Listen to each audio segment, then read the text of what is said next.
Hi guys, Sheri Ann Richerson from Experimental Homesteader Exotic Gardening, SheriAnnRicherson.com, and now biannual bloggerbash.com.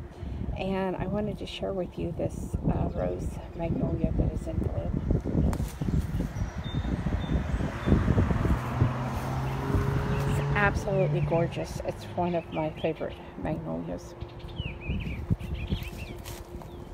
And as you can probably see, it's not done blooming yet. It has just started.